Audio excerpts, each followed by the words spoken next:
Ingeta. Le 4 février 1794 est un symbole et une date majeure pour chacune et chacun d'entre nous. Écoutez les ramés dans les sous-sols de Nantes, de Liverpool, De Nantes à Port-au-Prince. Ingeta. à Paris, et jusqu'au Panthéon des civilisations moribondes. La révolution haïtienne marque la première lueur d'espoir dans le vaste holocauste du peuple noir. Holocauste du peuple noir, fruit de la férocité blanche. La férocité blanche, titre de l'ouvrage de Madame Rosa Amelia Plumel Uribe. Le 4 février 1794 fut la première victoire dans notre longue lutte de libération. Nous commémorons aujourd'hui les 230 ans de l'abolition de l'esclavage et les 220 ans de la première indépendance, celle d'Haïti. Haïti a ouvert la voie. Et dans cet espace de la société civile panafricaine que nous formons ici, nous allons pouvoir entendre des paroles déliées, des paroles qui relient l'histoire, le passé au futur. Bon, Peter, vous voyez pourquoi je sais caché avec la question du temps. Ouais. Il est 10 heures. Ouais. Il est 10 heures et 15 minutes. Ouais. Décembre. Ouais. À quand la reconnaissance pleine et unanime des crimes? À quand les réparations? Tu peux commencer là et tu enchaînes directement là-bas. Vas-y. Ouais. Lentement. Tiens. Zambo wemino komi Uweni kogo nule mitameam Manu udo weni kogo Weweni kogo nule mitameam Manu udo weni kogo Sepochewe Zambo wemino komi Manuchewe Zambo wemino komi Okuno eome Aboma wadada Kwea manupenae.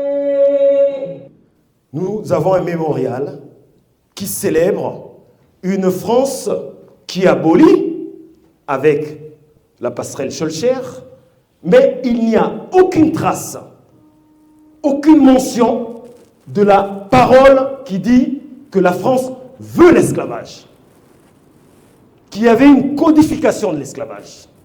Ici, on rend hommage à la France abolitionniste. Elle a été abolitionniste à la France. Elle a même aboli 2 fois l'esclavage. Mais il faudrait questionner aussi la France esclavagiste, la France négrière,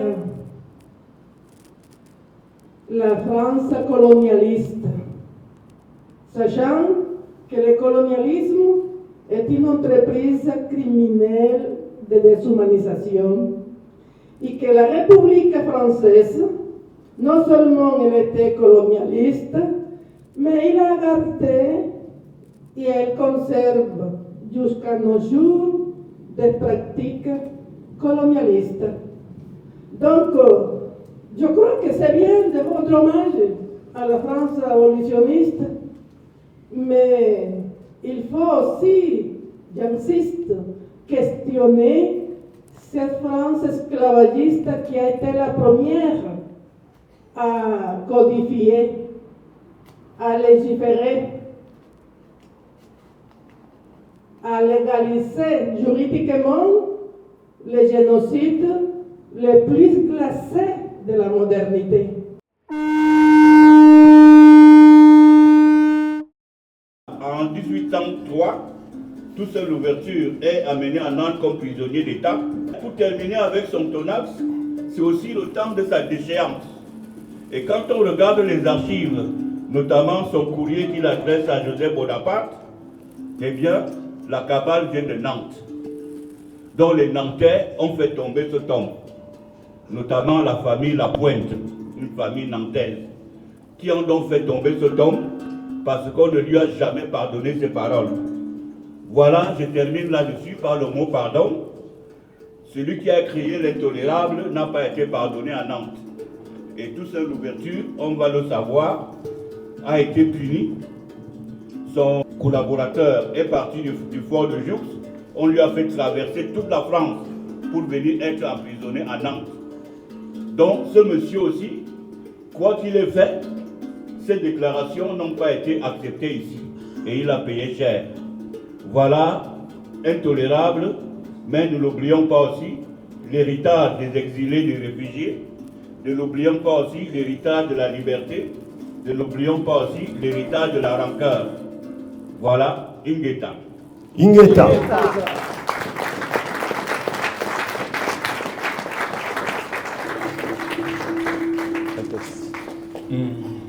Histoire, histoire, histoire et mémoire.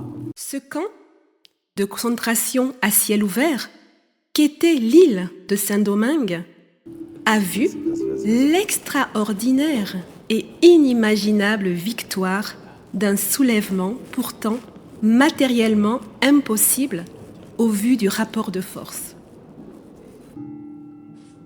Alors c'est le temps pour moi de convoquer cette histoire en ce lieu dit de mémoire pour que l'on comprenne que ce qui se cache derrière chaque voiture qui brûle dans nos quartiers, chaque âme en scission interne sur le plan de son identité, c'est façonné à fond de cales de navires négriers, à force de ferrement et d'errement et de chaînes que l'on n'a pas encore réellement brisées. Elles sont symboliques et métaphysiques, celles qui engendrent aujourd'hui les troubles géopolitiques. Et lorsqu'on pense à ce qui se passe sur le plan géostratégique, on reconnaît que l'alliance des États du Sahel est en réalité un quilombo vivant, un quilombo fait pour nous rappeler que les meurtres et tous les crimes coloniaux de la Libye à Abidjan.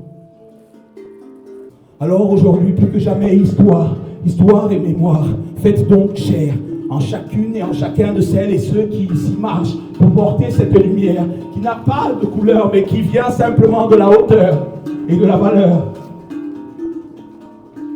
du contenu moral que l'on donnera à cette histoire. Ingeta. Ingeta.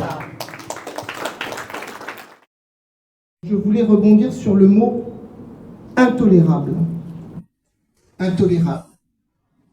Celui qui est frappé pour poser ou pour être accusé de poser des paroles intolérables. Intolérables aux colons. Intolérables aux dominants. Regardez bien ce panneau de la charte du Mandé. Ce mémorial, comme je disais tout à l'heure, a été inauguré en 2012. Savez-vous ce qui s'est passé en 1212? Curieusement, le mémorial a été inauguré 800 ans tout rond depuis ce que va prononcer le professeur Bissengue, qui a rencontré Youssouf Tata Cissé, l'homme qui a exhumé cette charte. Alors, pour ne pas être long, j'ajoute l'article 2, les deux premiers paragraphes. Le premier paragraphe dit « Toute vie étant une vie, et tout tort causé à une vie exige réparation. » Donc l'idée de réparation remontait déjà à cette époque. Sanit Belair. Anacaona est le destin tragique d'une reine brûlée vive sur la croix par les compagnons de Christophe Colomb. Sanit Belair est née en 1781. J'ai le plaisir de vous présenter Solitude. On l'appelle Marie Corée. Son nom était Ngola Mbandinzinga Bandikangola. La France avait légalisé ces crimes.